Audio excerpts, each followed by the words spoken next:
Hi friends, welcome back to part 32 of NISM Series 5A Mutual Fund Distributor Certification Exam Mock Test Series।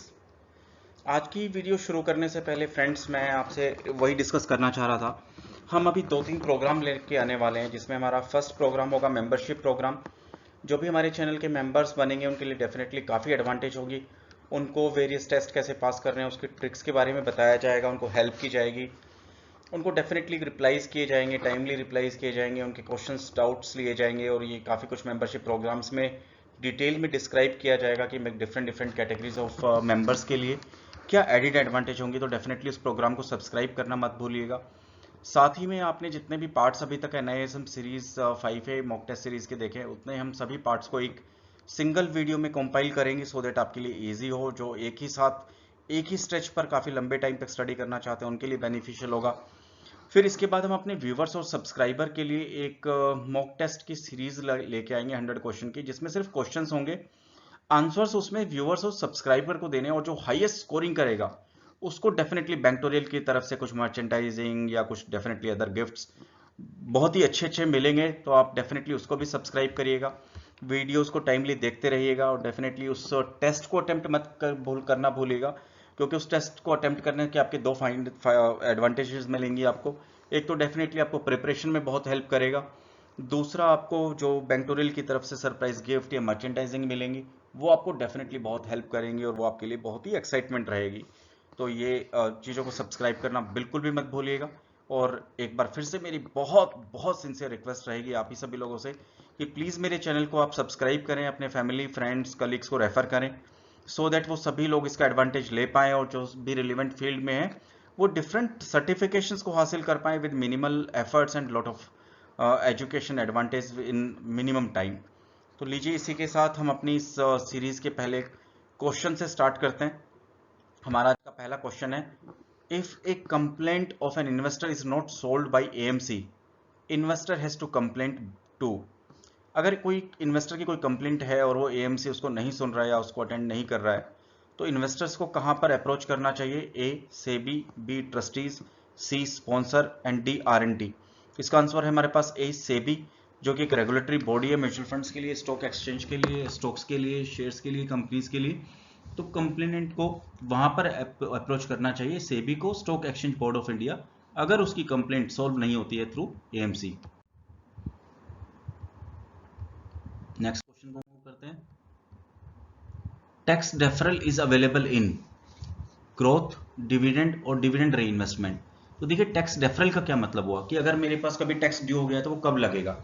Growth option में क्या होता है कि आपने किसी क्लाइंट ने इन्वेस्टमेंट किया किसी म्यूचुअल फंड स्कीम्स में और उसने ग्रोथ ऑप्शन लिया, तो जब तक वो रिडीम नहीं करेगा उसमें कोई चेंजेस नहीं होंगे और उसकी वैल्यू अकॉर्डिंग टू उसके पोर्टफोलियो इंक्रीज करती रहेगी।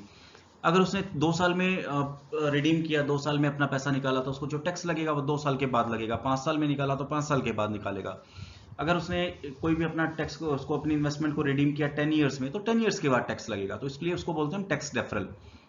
बी डिविडेंड ऑप्शन में नहीं, बिकॉज डिविडेंड ऑप्शन में डिविडेंड के साथ ही टैक्सेस जो अप्लीकेबल हो वो लगेंगे, और डिविडेंड री इन्वेस्टमेंट भी सेम ही रहेगा।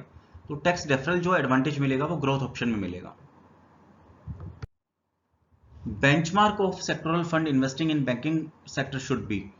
देखिए, सेक्टोरल फंड है जो कि बैंकिंग में, अगर बैंकिंग सेक्टर में इन्वेस्ट करेगा तो उसका बेंचमार्क कौन सा होगा? A BSE Bankex Bankex, B Nifty junior, C S&P Nifty, D S&P 500। तो देखिए, इसका हमारा आंसर होगा A BSE Bankex. Before going to SEBI for approval of a fund launch AMC needs to. अगर कोई भी फंड हाउसेज है वो लॉन्च करता है, तो before going to SEBI for approval of a fund house AMC needs to, तो AMC को उससे पहले क्या करना पड़ेगा? A take approval from trustee, print application form, finalise the launch date, all of the above. तो देखिए, उसको AMC को सबसे पहले अपने ट्रस्टीज से अप्रूवल लेना पड़ेगा। Hence answer is A take approval from trustees before SEBI approval. Which of the following fund is most sensitive to expense ratio? A liquid fund, B index fund, equity fund, offshore fund. देखिए, generally इसमें liquid fund और index fund दोनों ही है जो कि बहुत sensitive हैं expense ratio के टुवर्ड्स, क्योंकि इनमें रिटर्न्स जो है वो मिनिमाइज रिटर्न्स है बहुत रीजनेबल सा रिटर्न्स है, और उसमें अगर एक्सपेंस रेशियो ज़्यादा तो उनकी रिटर्न्स को ईट अप कर जाती हैं। तो इसलिए इसमें हमारे पास इंडेक्स फंड्स जो आते हैं, इंडेक्स फंड्स के रिटर्न्स बहुत मिनिमाइज कह सकते हैं, बहुत ही रीजनेबल होती हैं, तो इसलिए उसमें एक्सपेंस रेशियो बहुत ही इंपॉर्टेंट हो जाता है। ASBA is an excellent facility for additional purchase in a fund. True or false? Answer is B. That is false. ASBA is application supported by bank account. तो देखिए जो भी एडिशनल परचेज लगती है वो इसमें नहीं लगती। ASBA जो आता है वो इक्विटी शेयर्स में आता है। म्यूचुअल फंड में इन्वेस्टमेंट्स करने के लिए जो थ्रू पेमेंट्स होती है वो आपकी इंटरनेट पेमेंट्स, UPI, और we can say NEFT, RTGS, और थ्रू नेट बैंकिंग और थ्रू चेक्स पेमेंट्स एक्सेप्टेड होती है। इसलिए ASBA is not an excellent facility for additional purchase in a fund. Hence answer is B. Converting unit of a mutual fund from Demat form to physical and vice versa is possible. Yes, this statement is true. Because इसमें क्या होता है, जब अगर आपके पास mutual fund की unit है demat में है तो आप उसको फिजिकल फॉर्मेट में कर सकते हैं चेंज, और अगर आपके पास फिजिकल फॉर्म में है तो आप उसको डीमैट फॉर्म में चेंज कर सकते हैं। Hence both are applicable. Hence answer is A, that is this statement is true. Indexation means A. Finalizing the benchmark of the fund. B. Adjusting the purchase price of the funds considering the inflation. C. Considering the growth of a particular asset class. D. All of the above. देखिए indexation का हमारा इसका answer होगा B, adjusting the purchase price of the fund considering the inflation. Indexation क्या होती है, मान लीजिए 3 इयर्स हुआ, 3 इयर्स के अंदर एक्चुअल रिटर्न्स क्लाइंट को कितना आया और उसमें इन्फ्लेशन कितना था, और अकॉर्डिंग टू इंडेक्सेशंस वो कितना उसमें से एडजस्ट कर सकता है, तो वो उसका अप्रोक्सीमेटली जो रिटर्न्स आती हैं वो उसकी थोड़ी कंपैरेटिवली टैक्स एफिशिएंट रिटर्न्स आती हैं। इसीलिए इंडेक्सेशन को बोलते हैं हम adjusted the purchase price of a fund considering the inflation. इसको थोड़ा और एक्सप्लेनेशन अगर हम पढ़ते हैं, indexation is an efficient way of preventing drainage of your returns on investment in the form of taxes. Indexation is applicable to long term investment which include debt fund और any other asset class. तो देखिए 3 साल पे generally indexation applicable होती है, 3 साल के बाद जो इन्फ्लेशन है उनको माइनस कर दिया जाता है, इसलिए उसके ऊपर टैक्स अप्लीकेबल नहीं होता। हेंस इंडेक्सेशन एक ऐसी फैसिलिटी है जिसमें इन्वेस्टर्स को टैक्स एफिशिएंट रिटर्न मिलती है। Hence answer is B. Indexation में परचेज प्राइस और रिडम्पशन प्राइस और जो उसकी रिटर्न्स है वो एडजस्ट की जाती हैं according to inflation. Next question है हमारा, investors in reaping phase would primarily invest in, reaping means retirement phase में वो कहां पर इन्वेस्ट करेगा? A equity, B securities yielding regular return, C both, D none. देखिए इन्वेस्टर्स है जो एक अपने रिटायरमेंट फेज पर है और उसकी कोई इनकम नहीं है, तो उसको एक किस तरह की इनकम चाहिए? उसको एक इनकम चाहिए जो रेगुलर रिटर्न्स हो और सिक्योर्ड हो, तो इसलिए हमारा इसका आंसर हुआ B, securities yielding regular returns. Hence answer is B.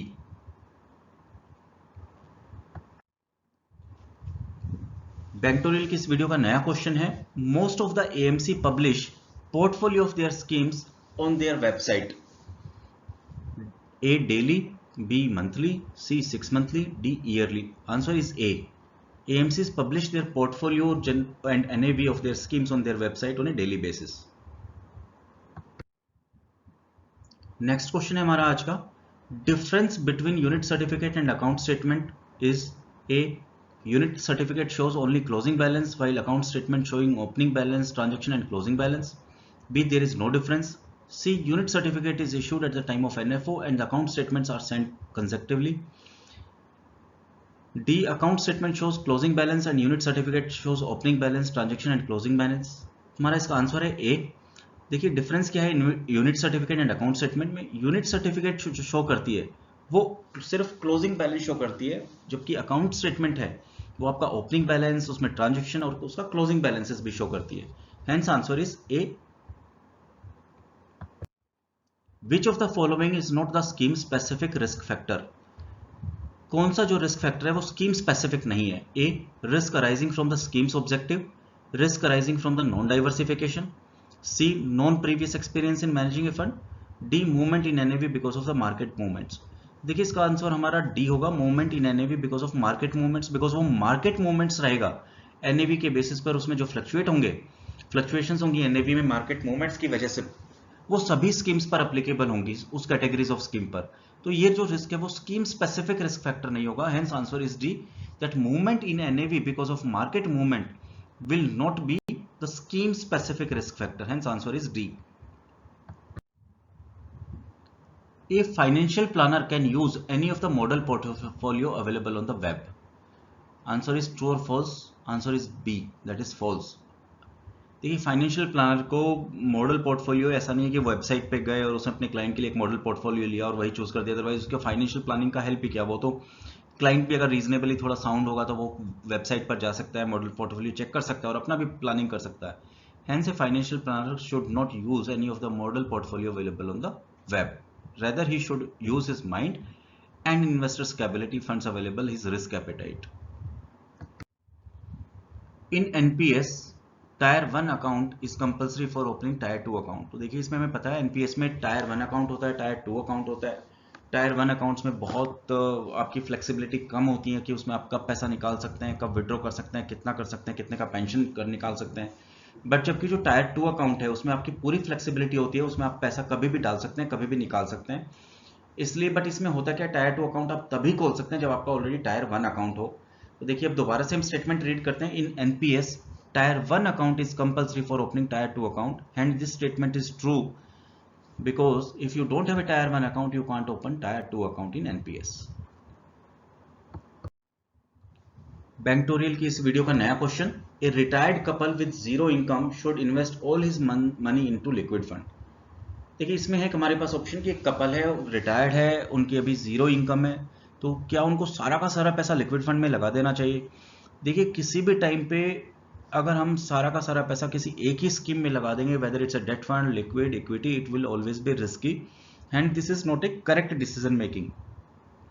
देखिए इसमें दोबारा से हम रीड करते हैं. A retired couple with zero income fund should invest all the money into liquid fund, जिसमें हमारे पास ऑप्शन है ट्रू और फॉल्स. तो hence answer is B, false. He should not invest all his money into liquid fund, rather he should diversified according to his risk appetite, his needs, his funds availability, his regular income needed. तो उन सभी decision के basis के ऊपर उसको अपना income different asset class में invest करना चाहिए.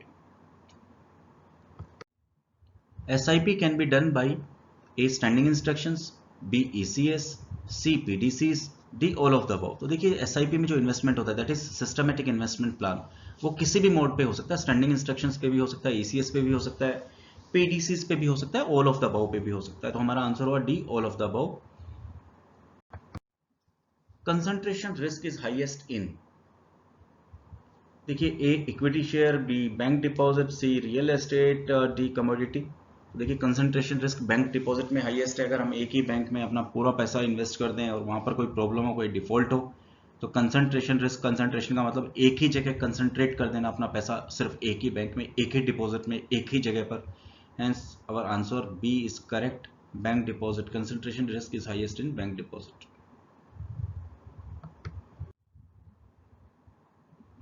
A high amount of equity investment is suggested to the investor if he is in which stage? A. Accumulation phase, B. Transition phase, C. Distribution phase, D. No such relation with any phase of the life. देखिए इसमें answer है A. Accumulation phase.